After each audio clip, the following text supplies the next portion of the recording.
World top rankings ఉన్న యూనివర్సిటీస్లో ఎలాంటి IELTS రాయకుండా ఫ్రీ ఎడ్యుకేషన్ అండ్ స్కాలర్షిప్ అందుకోవాలంటే కాంటాక్ట్ విదేశ్ కన్సల్ట్స్.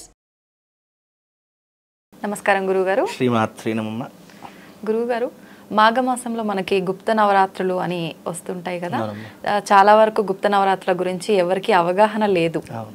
అసలు గుప్త నవరాత్రుల్లో ఏం చేయాల్సి ఉంటుంది, ఎటువంటి పూజా విధానం ఆచరించాల్సి ఉంటుంది, ముఖ్యంగా ఏ దైవాన్ని ఆరాధిస్తే బాగుంటుంది గురుగారు? తప్పకుండా తెలియజేస్తానమ్మా. ముందుగా ప్రేక్షకులందరికీ శ్రీమాత్రే నమః, శ్రీ గురుభ్యో నమః.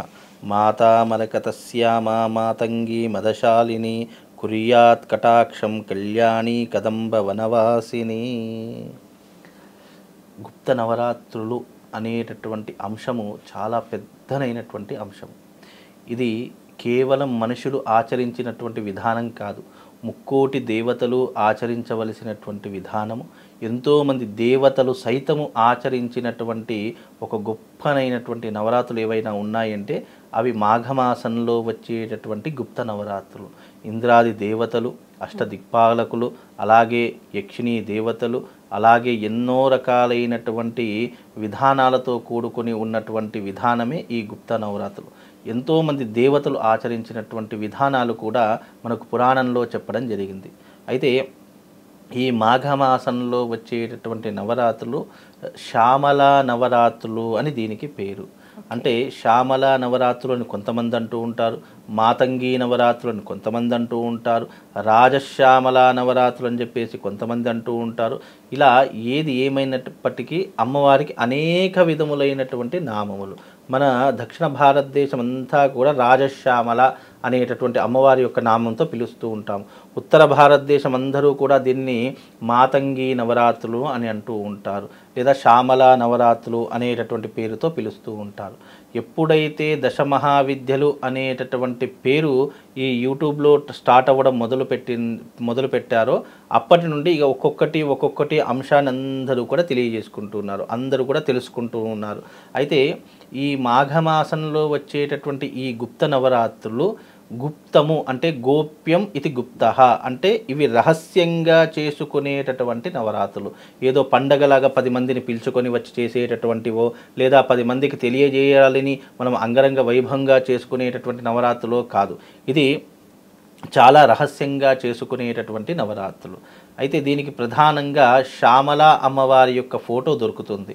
ఆ అమ్మవారి యొక్క చిత్రపటాన్ని తీసుకొని చక్కగా ఒక పీటను ఏర్పాటు చేసుకోవాలి. ఎప్పుడైతే మాఘమాసం ప్రారంభమవుతుందో ఆ మాఘమాసం అంటే 10వ తారీఖు నుండే ఈ యొక్క శ్యామల నవరాత్రులు ప్రారంభమవుతున్నాయి. ఈ శ్యామల నవరాత్రులు 9 రోజుల పాటు ఆచరించాం. ఇప్పుడు ఏ రకంగా మనము అమ్మవారి యొక్క దసరా నవరాత్రులు ఆచరిస్తామో అదే రకమైనటువంటి నియమాలు కూడా ఈ అమ్మవారికి ఏర్పడడం జరిగింది. మనకు చాలా రకాలుగా గుప్త నవరాత్రులు అంటే కేవలం మాఘమాసంలోనే కాదు, మాఘమాసంలో వస్తాయి. అలాగే మనకు ఆషాఢ మాసంలో వారాహి అమ్మవారి నవరాత్రులు వస్తూ ఉంటాయి, ఫాల్గుణ మాసంలో వస్తూ ఉంటాయి. ఇలా మనకు 12 నెలలకు 12 గుప్త నవరాత్రులు అనేటువంటి ఉంటూ ఉంటాయి. కానీ అవి చాలామంది ఆచరణలో మనం తీసుకోలేం. కాబట్టి ప్రధానంగా మాఘమాసం వచ్చిందంటే శ్యామల నవరాత్రులు, అలాగే ఈ యొక్క ఆషాఢ మాసం వచ్చిందంటే వారాహి అంటే మనుషులకు తెలిసినటువంటి అమ్మవారి పేర్లను మాత్రమే కొంతమంది ప్రధానంగా ఆచరిస్తూ ఉంటారు. ఇక ఈ మాఘమాసంలో శ్యామల నవరాత్రులు అనేటటువంటివి ప్రధానంగా రాత్రి సమయంలో అమ్మవారిని ఆచరణ చేయాలి, విధి విధానంతో పూజ చేసుకోవాలి. దానికి ప్రధానంగా ఒక పీటను, ఒక ప్రత్యేకమైనటువంటి స్థలాన్ని ఏర్పాటు చేసుకొని అక్కడ ఎవ్వరు ముట్టకుండా, ముట్టు తగలకుండా చక్కగా 9 రోజులు అఖండ దీపాన్ని వెలిగించుకోవాలి. ఆ దీపం ఏ రోజు కూడా కొండెక్కకూడదు, ఏ రోజు కూడా ఆ దీపము కొండ ఎక్కకుండా చూసుకోవాల్సినటువంటి బాధ్యత ఆ యొక్క వ్రతం చేసేటటువంటి విధానంతో కూడుకున్నటువంటి యజమానిదే ఆ బాధ్యత అనేటటువంటిది ఉంటూ ఉంటుంది.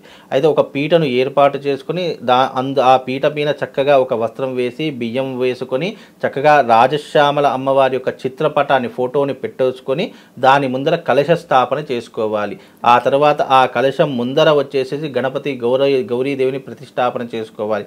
ఆ చుట్టుపక్కల ఏవైతే ఉంటాయో నవగ్రహాలను, అష్టదిక్పాలకులను, యోగిని దేవతలను, అలాగే అమ్మవారికి సంబంధించినటువంటి అనుష్ఠానమైనటువంటి దేవతలందరినీ కూడా ఏర్పాటు చేసుకొని చక్కగా దాన్ని ఒక మండపంలాగా ఏర్పాటు చేసుకొని అమ్మవారిని ఆరాధన చేస్తూ ఉండాలి. ఇలా 9 రోజుల పాటు ఆచరణ చేసుకో. అందుకే దీనిని గుప్త నవరాత్రులు. నవ అంటే 9 అని అర్థం.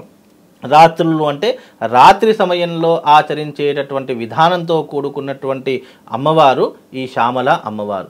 ఈ అమ్మవారిని గనక ఎవరైతే భక్తిపూర్వకంగా మాఘమాసంలో రాజశ్యామల యాగం ఆచరించిన, ఈ గుప్త నవరాత్రులు చేసిన, అలాగే రాజశ్యామల అమ్మవారికి చేయవలసినటువంటి విధానాలలో ఏ విధానం ఆచరించినా వాళ్ళు ఒక ఉన్నతమైనటువంటి స్థానంలో ఆ తల్లి వాళ్ళను కూర్చోబెడుతుంది.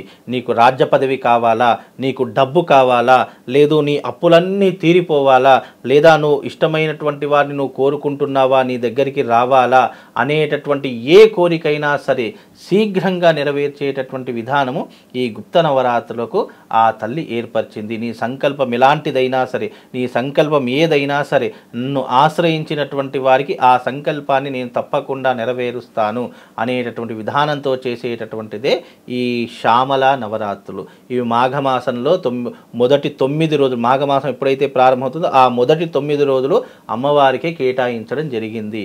ఈ 9 రోజులు నియమనిష్టలతో ఎవరైతే పూజ చేస్తారో వాళ్ళకు తప్పకుండా శ్యామల అమ్మవారి యొక్క అనుగ్రహం కలుగుతుంది. మరీ ముఖ్యంగా మీరు ఈ నవరాత్రులు చేసుకున్నా చేసుకోకపోయినా మాఘమాసం వచ్చింది అంటే ఒకసారైనా శ్యామల యాగాన్ని చేసుకోవాలి. రాజశ్యామల యాగాన్ని చేసుకుంటే ఆ తల్లి పరిపూర్ణమైనటువంటి అనుగ్రహము ఈ భూమి మీద సంచరించేటటువంటి దివ్యమైనటువంటి రోజులు ఈ మాఘమాసము. కనుక ఈ మాఘమాసంలో శ్యామల అమ్మవారిని పూజించడం ద్వారా, లేదా వాళ్ళ ఇంటి యందు యజ్ఞ యాగాదులు నిర్వహించడం ద్వారా అనేక విధములైనటువంటి శక్తి సామర్థ్యాలు ఆ యజమానులకు, ఆ చేసేటటువంటి ఎవరైతే కర్తలు ఉంటారో వాళ్లకు ఆ అమ్మవారు పరిపూర్ణమైనటువంటి అనుగ్రహాన్ని ప్రసాదించేటటువంటిదే ఈ గుప్త నవరాత్రుల యొక్క ప్రధానమైనటువంటి ఉద్దేశము. అలాగే ఈ నవరాత్రులు ఆచరించేటటువంటి వాళ్ళు శక్తి కొలది ఆచరణ చేసుకోవాలి. ప్రధానంగా నేను చెప్పానని చెప్పేసి ఏదో అందరికీ చెప్పేసేసుకోనో, లేదో దానికి ఎన్నో డబ్బులు ఖర్చు పెట్టి అలా కాకుండా ఎవరి శక్తి కొలది, ఎవరికి నమ్మకం కొద్దీ వాళ్ళు చేసుకుంటే అమ్మవారి యొక్క సంపూర్ణమైనటువంటి అనుగ్రహము వాళ్లకు కలుగుతుంది. కనుక ఈ మాఘమాసంలో గుప్త నవరాత్రులు రహస్యంగా చేసుకునేటటువంటివి ఎవరికీ చెప్పకుండా మీ ఇంటి వాళ్ళు మీరు ఒక ప్రధానమైనటువంటి ఒక ప్లేస్ని ఏర్పాటు చేసుకుని అక్కడ చేసుకోండి. తప్పకుండా దీని ద్వారా మీకు ఒక ఉన్నతమైనటువంటి అమ్మవారి యొక్క అనుగ్రహం మీకు తప్పకుండా లభిస్తుందమ్మా. థ్యాంక్ యూ గురుగారు. శ్రీమాత్రే.